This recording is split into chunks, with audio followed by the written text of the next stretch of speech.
folks, this is George Paul with Cherished Keepsakes here with another behind the scenes. I've been doing a couple of videos where I've been trying to explore some of the AI features of Photoshop, and this one is definitely going to be a challenging one if we could even pull it off. I'm not sure. Now, the family did actually give me, or the firm gave me another picture. So they wanted to have him standing up here in the picture, but they didn't want to have the baby in there. So now this is naturally a huge challenge because you're dealing with a number of different elements here to try to Photoshop out. You're naturally taking out the baby here, but then what are you replacing that with? Well, you have, his hands, and you're trying to recreate that. You have the skin tone of the arms, and you have the pattern of his shirt that you have to fill in areas where it's coming down here on that side of his chest. So this is actually a big challenge. I'm not sure if the AI feature can do that, and even if it could, it probably could, but what's the prompt to actually create the result that you want? So I'm going to try and play with this and see, do this in real time, and if this works, then I'll share it. If not, then, I'll go with option 2, which was the second photo that they gave us. So first starting with, because I know if you're trying, you have to remove him from the background. That way you're giving Photoshop more information to deal with that is relevant. So I'm going to start with selecting the subject. And my mouse decided to die. I've kept it charged. It's odd.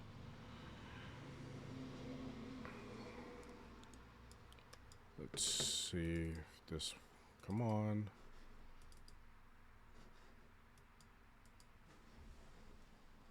Might have to use my other mouse.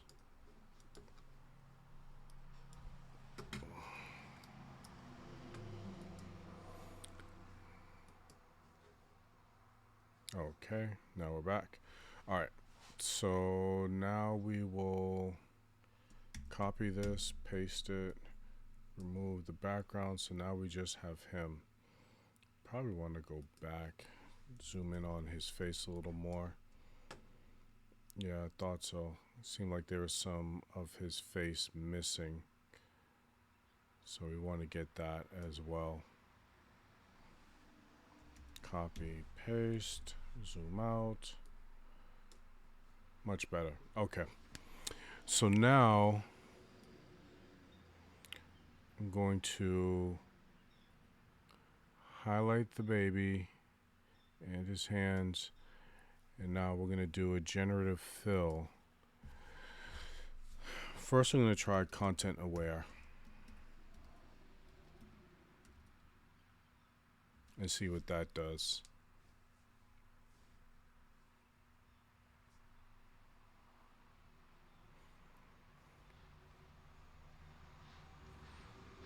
And the content aware, that prompt, that command is basically telling Photoshop, based on what you see there, fill it in with that. Fill it in with what you see. So it's actually nice that they actually changed the hand. So I've changed it each time that he's holding something different. So let's go back and change it. Hit cancel. So content aware, no baby.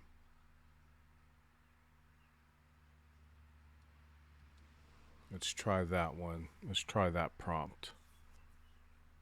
And it actually keeps a history, if you can see over here, of each of the commands that I have given it as far as the prompts are concerned. Said no baby, okay. You can see like it did some really funny things with the hand and the depth of field. It's so funny, these results sometimes. Because it doesn't know.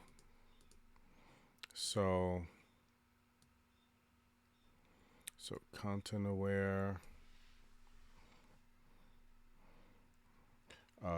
subject, shirt, and arms. Let's try that.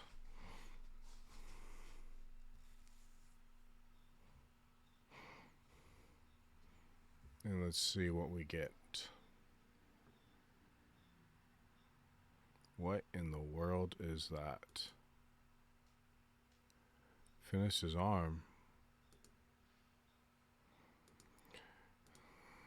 So let's go back to the first lasso. And let's say, what do we want to try to say? Remove baby, replace with, let's just say remove baby.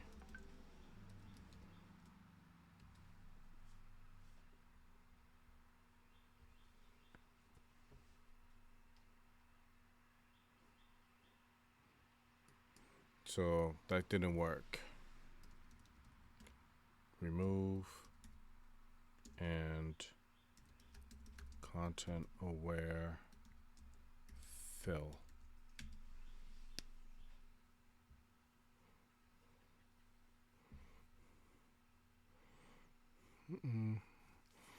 Let's closer, a lot closer.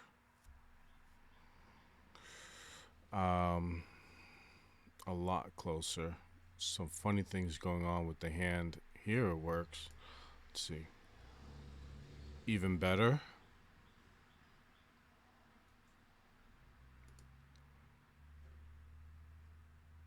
That's, ooh, that's so much closer. Remove. So let's, do we want to say folding hands?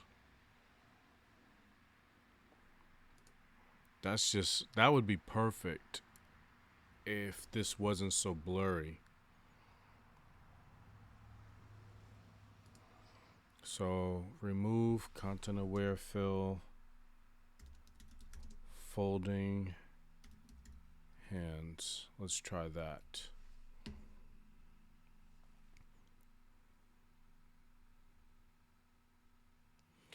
And one thing to keep in mind is that AI is going to do most of the heavy lifting, but you kind of have to finish it off. So whatever comes up, you're going to have to fill in other things as well. That's a lot better.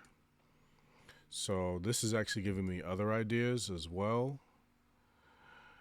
I prefer this because maybe he could be holding something. I could say holding a lightsaber just because of the way his hands are. That would be hilarious, but it wouldn't work for this type of thing. What else can we say? What else can we say? So the closest that I really like is this one, because I can go in and remove this, and I want to then go back here, and maybe I can tell the AI to continue to fill in the hand and say finish hand. So let's start with that. Let's see where we go from here with it. And again, I'm doing this in real time because we kind of have an internal system where we don't want to spend more than 15 minutes doing any type of color corrections and editing. So that was not what we were looking for. That's the variation we want. Okay. So now we want to then remove. Why isn't it like, oh, there we go. I think because there's a mask on here. That's what this means, that there's a mask, so it's not letting me. Did it? Oh, it did. Okay, flow, brush, smoothing. Flow is Percent. Why is it in... I see. Let's go to the mask layer.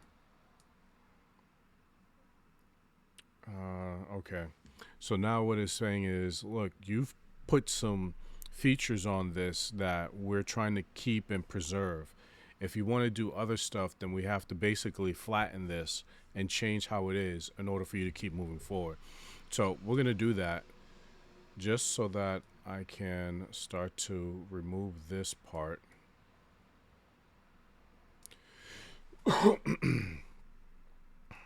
And I want to also remove this area.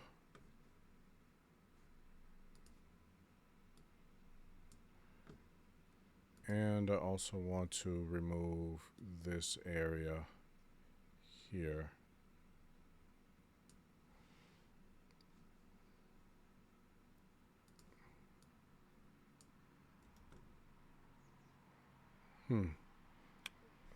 Something behind there. So let's get a smaller brush. Keep going. Let's go to single digits. Let's go 5 pixels. Whatever is behind there. Okay. All right. So now what I want to do, save my progress, save as. I'm going to call this stage 1 so I can always go back to this.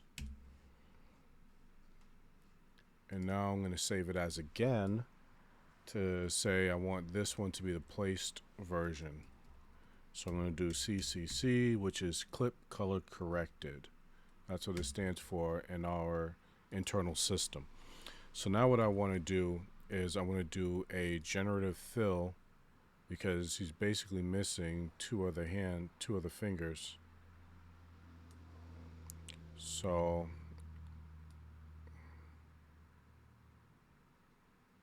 let's do a generative fill.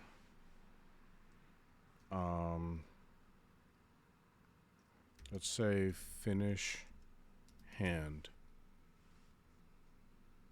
And let's see what that does.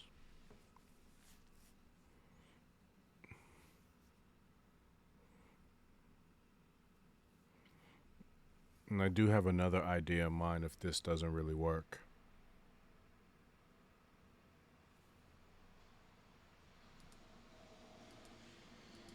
It didn't do anything. So let's go to, let's deselect this because it's almost there.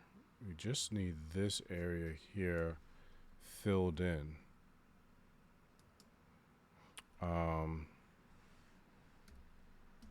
2 fingers of fist.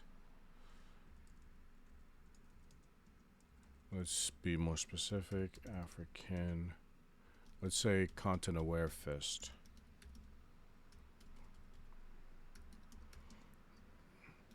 And the reason why I say content aware fist is so that I can look at the content and generate it based on this instead of just putting like a white fist there or something else that's not really going to work.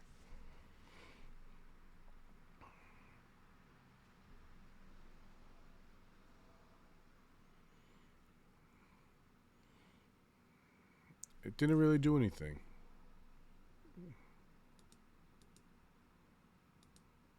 So it's not doing anything.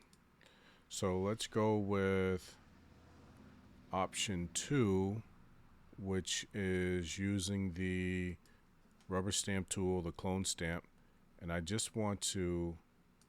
really just want to duplicate this here.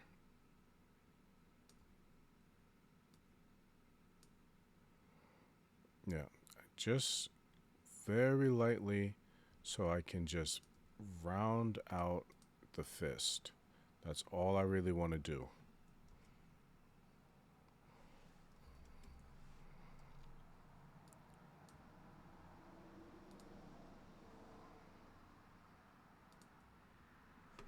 Let's get a smaller brush because we're dealing with some finite details.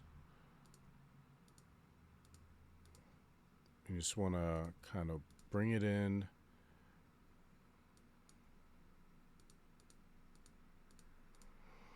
And I'm just trying to round out, realistically, a pinky. It's going to be smaller.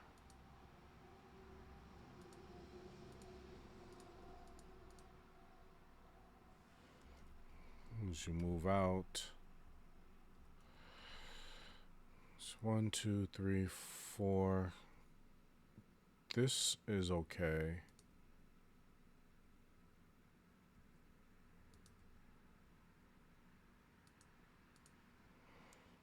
That's better. And we just need that knuckle. Realistically, knuckles should come like this in this type of a shape.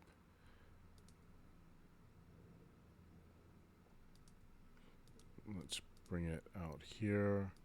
Try to bring that finger in more. Create a little more definition here. There we go.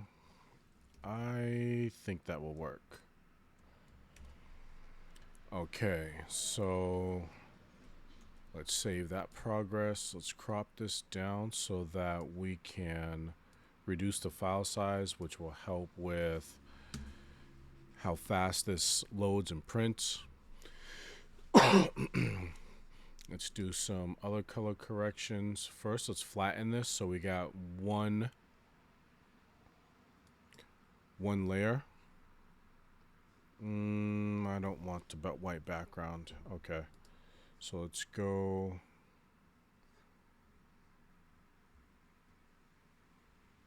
So we want to merge the layers. Let's merge these layers. We should be able to. There we go, merge layers. All right. Now, auto color, auto tone, too much green, so we don't take that away. He's just definitely a lot darker, this picture. So I just want to bring up more of that contrast. Make him lighter so he pops. There we go, there we go. So we still keep the skin tone saturation, but we don't blow out any of those highlights. So that's good to go. So this was, I would say, a success in using Photoshop. I don't know how long we were on this. I'll probably see after I finish this video how long it was, but you know, we have a kind of an internal system where we won't spend more than 15 minutes on it. But I really like how this came out. I'm going to put this in the design, and I'll make another video where I'm going to show you how we place it in and go from there. Thank you for watching. Let me know your thoughts if this was helpful.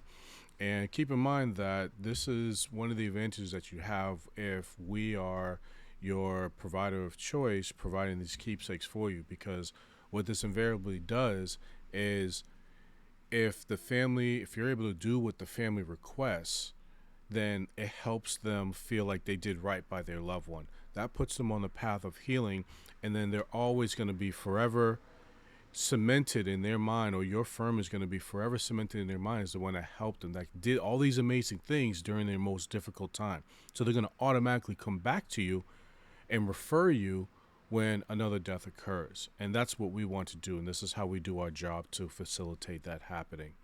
So if you want that for your firm, then definitely give us a shout, shoot me a DM, and we can talk more about providing these amazing keepsakes for your firm. Wishing you the best, honoring the legacies in your care. Thanks.